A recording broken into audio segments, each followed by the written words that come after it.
fermented shark and black death liquor. Having fun in Iceland.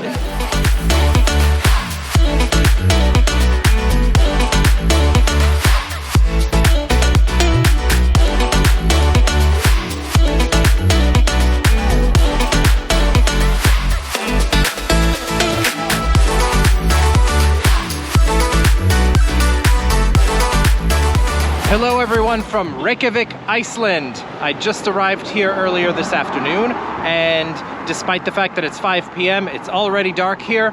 It's just a few days before the winter solstice, and Reykjavik is at about 64 degrees north, which is not quite the Arctic Circle, but almost the Arctic Circle. It's the farthest north I've ever been, and we only get about like 3 to 4 hours of daylight here, so missed it for today. We'll have to try for tomorrow. But one thing I'm about to do right now that I've checked into my Airbnb that's just down the street from the main bus terminal, I am going to go back to the bus terminal now to take a tour that is supposed to show us some places that have northern lights. Now it's looking like my luck with the weather is not really that great for seeing the northern lights, because since I've been here it's been cloudy and getting cloudier, and the forecast is for snow.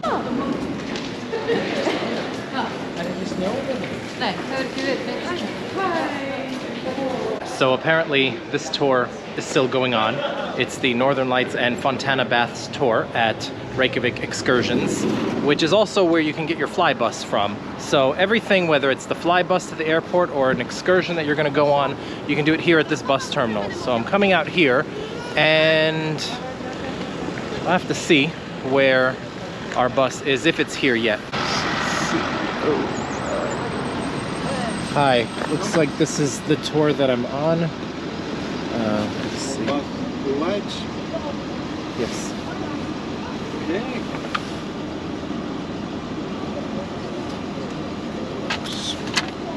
Oh, have a seat. Good, all right, thank you. Ooh, nice and warm in here. You came straight to your wife.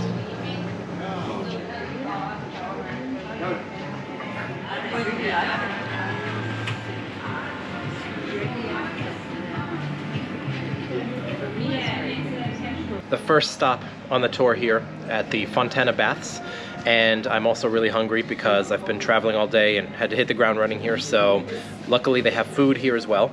And one of the things is a really nice warm soup, which is good to have on this cold Icelandic winter day, but also this special type of rye bread that they actually make here at this place. They make it in the ground outside, and it's kind of hard to see now because it's dark, but this is what the bread looks like as a finished product, with a little bit of pesto on the top and a little bit of butter.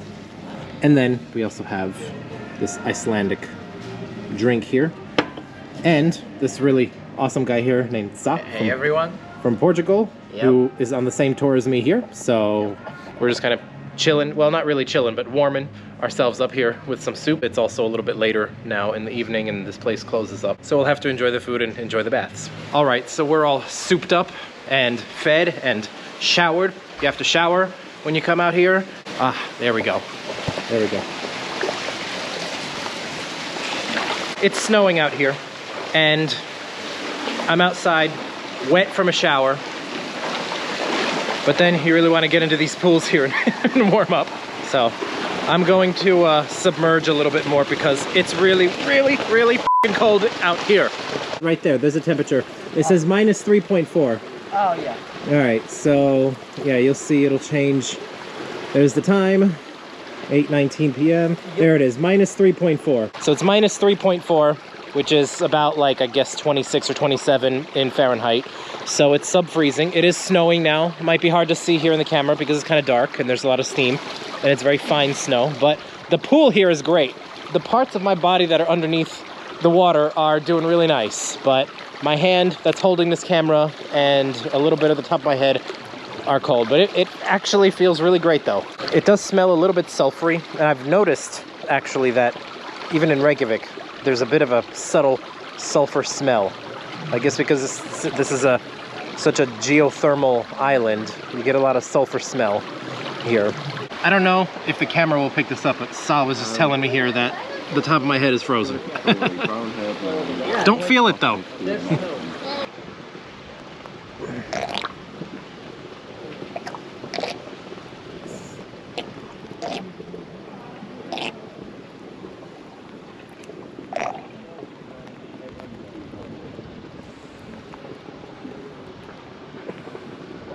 All right, so they're closing up here and we gotta rush inside now. And believe me, when you get out of those hot baths and it's snowing, you're gonna rush anyway, whether you gotta close down or not. We're getting rushed out here because we're pushing it to the end here and we gotta go.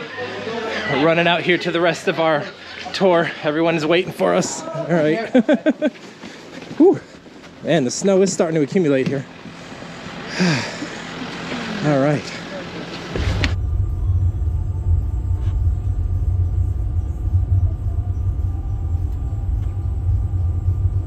So back in Reykjavik, and there is a full-on blizzard pretty much going on here right now.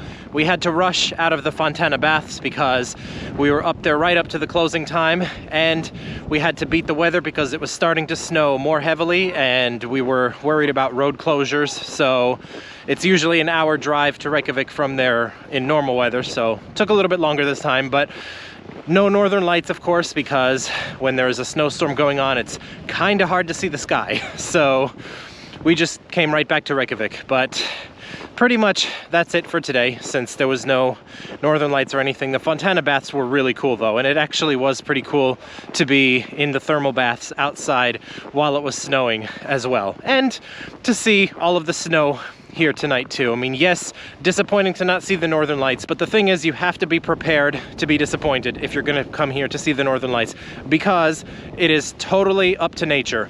The weather might not cooperate with you.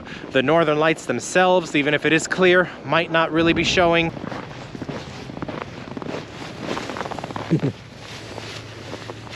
Oh, it's a nice powdery snow too. It's not a wet, heavy, gloopy snow. So despite being back in Reykjavik a little bit earlier than expected, I'm just gonna call it a night and head back to my Airbnb, and tomorrow we will hang out around here in Reykjavik and explore Reykjavik, the capital of Iceland. So see you guys tomorrow.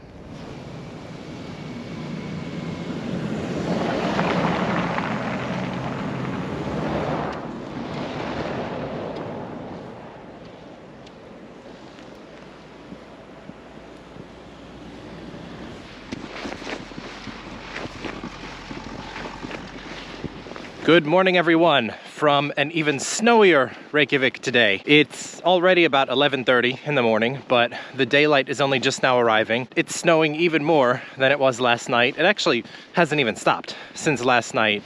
And I mean, this is like legitimately a blizzard going on. This seems to be surprising even people who live here. My Airbnb host was saying that this is definitely the first time that it snowed this much this winter, and that they don't often get this much all at once. I wish I had a way to measure how much snow we have here. I would say we definitely probably have had a foot, close to a foot maybe. I don't know how much it is in centimeters, because most of my snow experience is in the United States, where we measure snow in inches, or feet if you've lived in Vermont and upstate New York like I have. This snow here reminds me of Vermont and upstate New York. It's that kind of a snow. It looks beautiful though. Luckily, I was only supposed to be hanging out here in Reykjavik today on foot, which I still can do despite the snow. So, you know, as long as you're dressed properly for it and have the right footwear and the right coat and gloves and everything, then, you know, it's really not that bad. I'm just taking a walk up to the main part of the center. I'm going to find a place to have some coffee and something to eat, because I am pretty hungry. Haven't eaten since the Fontana baths last night, which, despite the fact that it was really hard to show that to you guys because of the darkness, it still was a really cool place. I wonder if these guys like the snow as much as the people here seem to. I mean, I guess they're built to handle the cold, and they're happy as long as they have an unfrozen patch of water to swim in.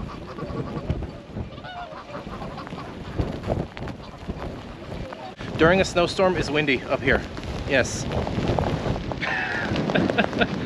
All right, I really need to find a place to get some hot coffee right now. I think it's more than a matter of just waking up at this point to find some good coffee, some hot coffee.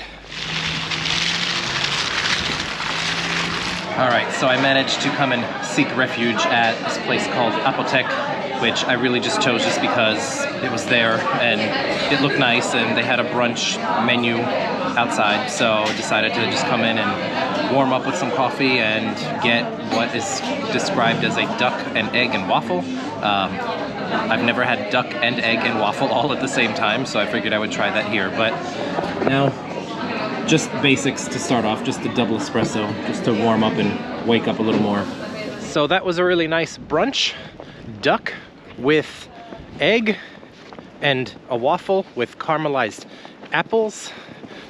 Was definitely an interesting mix. It was delicious though, so that with a little bit of hot coffee will help you to warm up and re-energize you and help you to be able to brave the blizzard. The snow and the wind has eased up a little bit now since I had brunch, and we are at about 2 p.m. now, and we already are about to lose the daylight pretty soon, because the daylight now, a couple of days before the winter solstice, which is when I am here filming this video, the daylight's only about like 4 hours long. Sun comes out at about 11:30, goes back down again at 3:30. And if it's really cloudy when a snowstorm is going on like today, this is pretty much as bright as it will get. We'll just basically spend the rest of the daylight hours walking around here in the center of Reykjavik, which is not that big of a city, by the way. It's easy to walk around and see much of what there is to see in the city itself just by walking around, even if the weather is really crazy like it is today.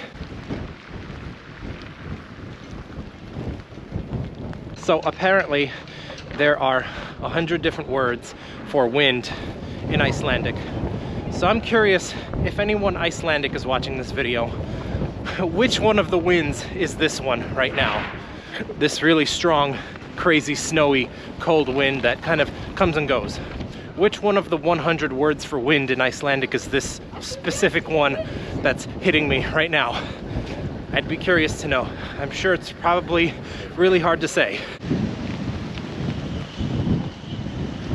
This is the Hallgrimskirkja, I'm not sure if I'm pronouncing that right, church. This is that famous tower church. If you've ever seen a photo or video of Reykjavik, you've probably seen this before. It is one of the tallest buildings in all of Iceland. It's not very old. It was built in 1986. Its style is inspired by Icelandic traditions, and apparently you can take a look inside for free.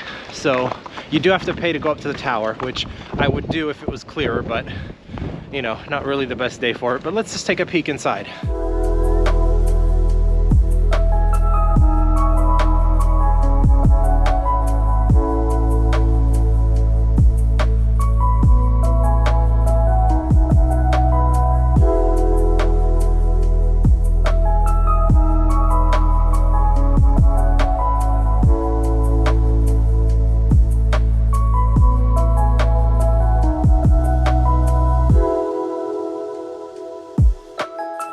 So that was the inside of the church, the famous church tower here in Reykjavik.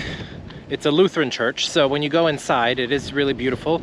If you're used to seeing famous Catholic churches in other places that, you know, like Catholic, you know, in the Catholic parts of the world, which this is not, you know, you're used to seeing things that are more gaudy and more sort of shiny. Here, you know, since it's a Lutheran church, a little more simple, but still really beautiful inside. Again, during opening hours during the day, it is totally free to go inside.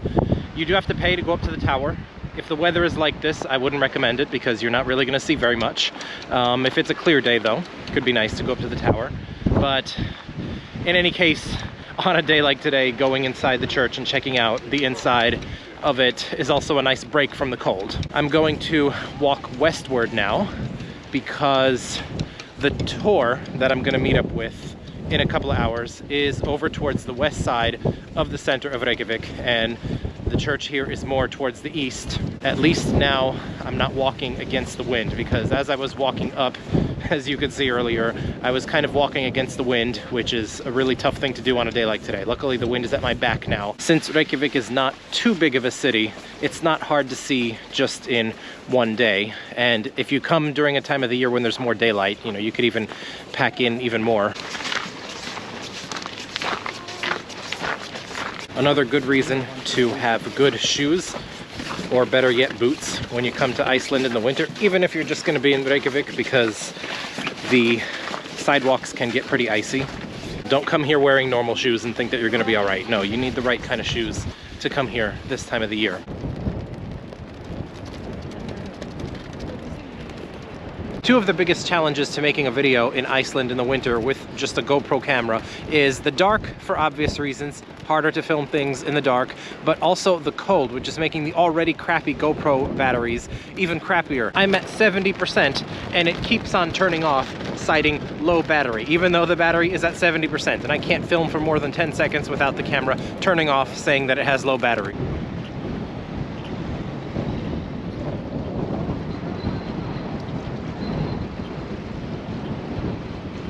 This is the Harpa Concert Hall, which also has a big lobby that's nice to go and take a break from the cold wind from. And that is where I'm going to be meeting this little tour group that I'll be going with at the end of the day.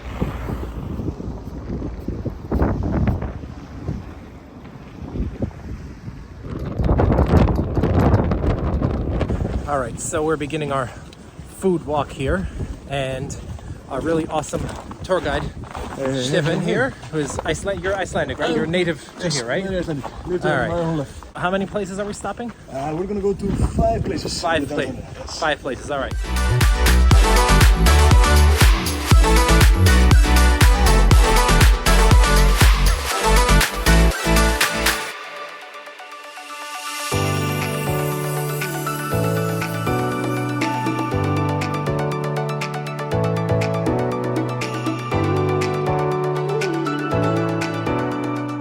I heard that there's a lot of different words for wind in Icelandic. Is that true?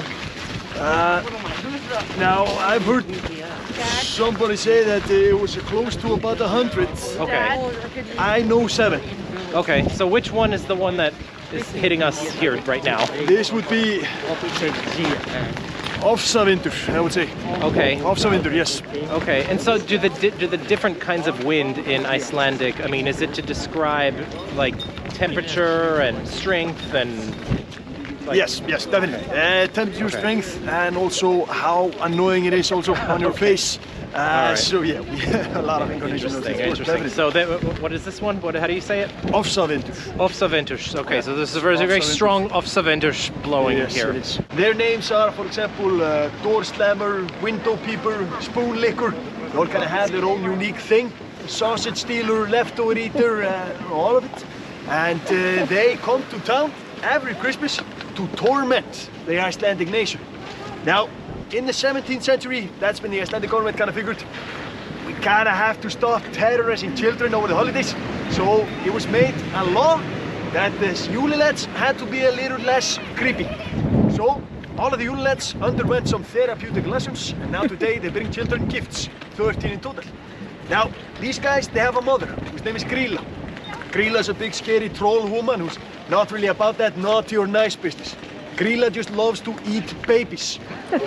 So every Christmas, Grilla will come down from the mountain with a big bag, fill it up with random babies, and then on the way back she'll get kind of hungry. So she'll drag a couple of babies out, rip their legs off, and eat them like drumsticks. Okay. These are the Christmas stories we are telling our children here in Iceland. Now the Christmas cat over here, he will also come and eat you if you don't get any clothes for Christmas. So Christmas in Iceland can be kind of terrifying.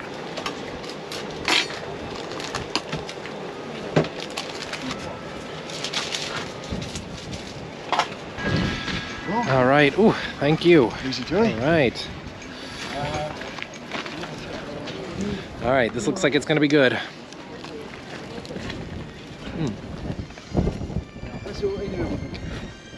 Very good. It's definitely different than your typical hot dog. This isn't like a New York street hot dog. It's got, you know, a different mix of things on it, but really good.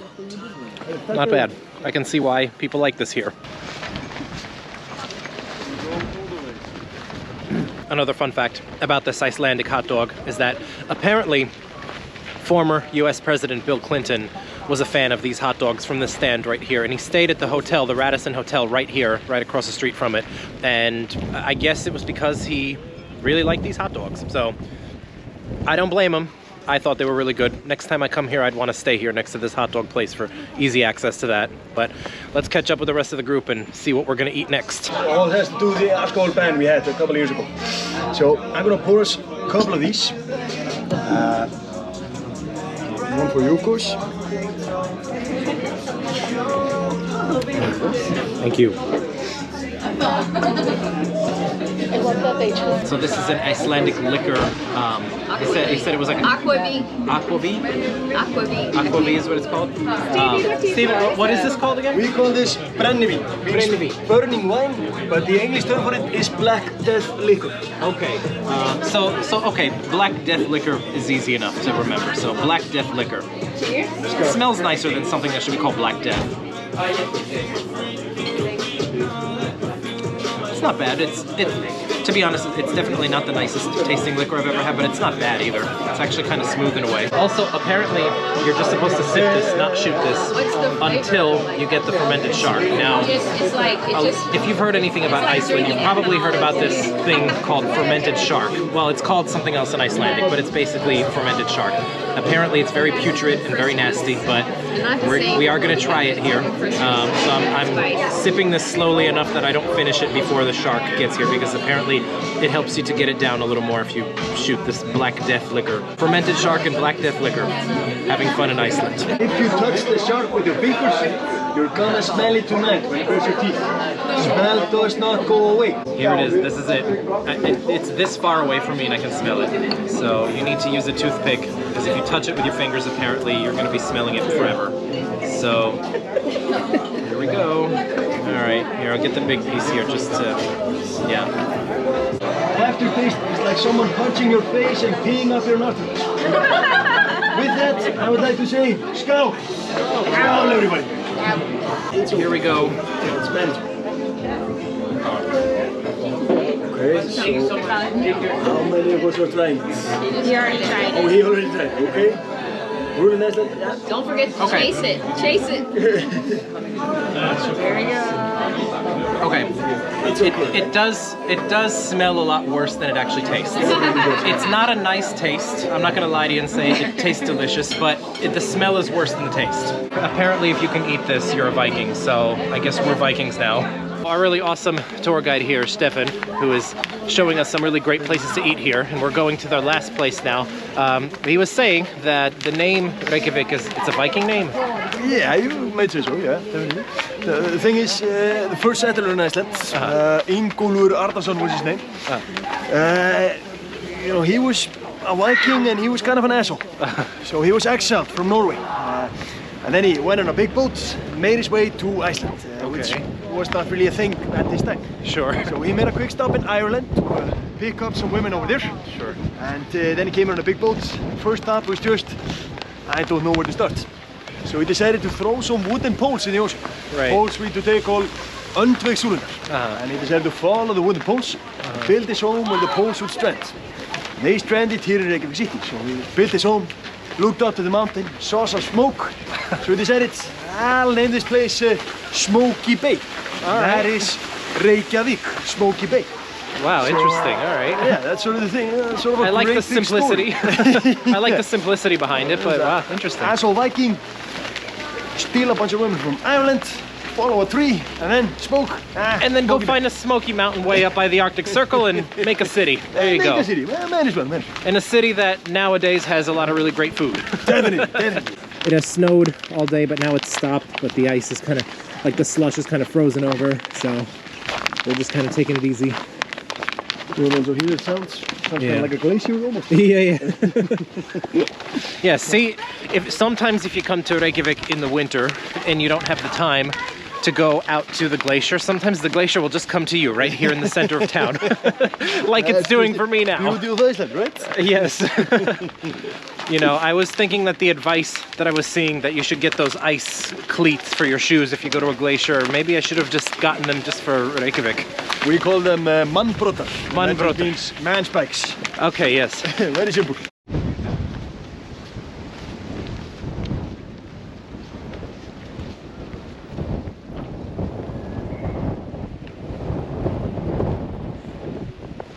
All right, so the last stop of the food tour is at Cafe Loki, and apparently there is Rye Bread Ice Cream here. So he would mow his lawn, and then the next day all of his sheep were gone, or something similar to that. And then he noticed this ever so slightly bump in the ground, a teeny tiny hill. And he figured, this is where the elves live. I've been mowing over their home for such a long time. and that's why they're punishing me for mowing their home. So next time you want to mow his lawn.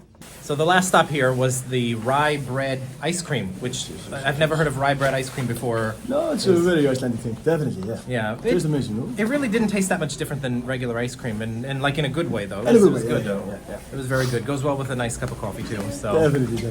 But anyway, that's the end of our tour here. So I just want to say big thank you to Stefan. If you come here and do the food tour here in Reykjavik, make sure you have it with him. Have it with this guy right here. All right. All right. So that was the Reykjavik food walk.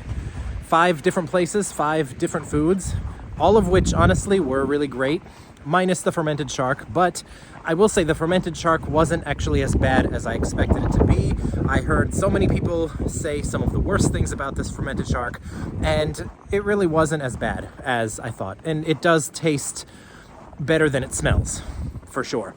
I mean, would I go out of my way to have it again? No, but you know, it definitely, out of all the things that I've eaten in my life, definitely wasn't the craziest or the worst tasting. Stefan was really great with the food tour, and I would definitely recommend. It was pricey though.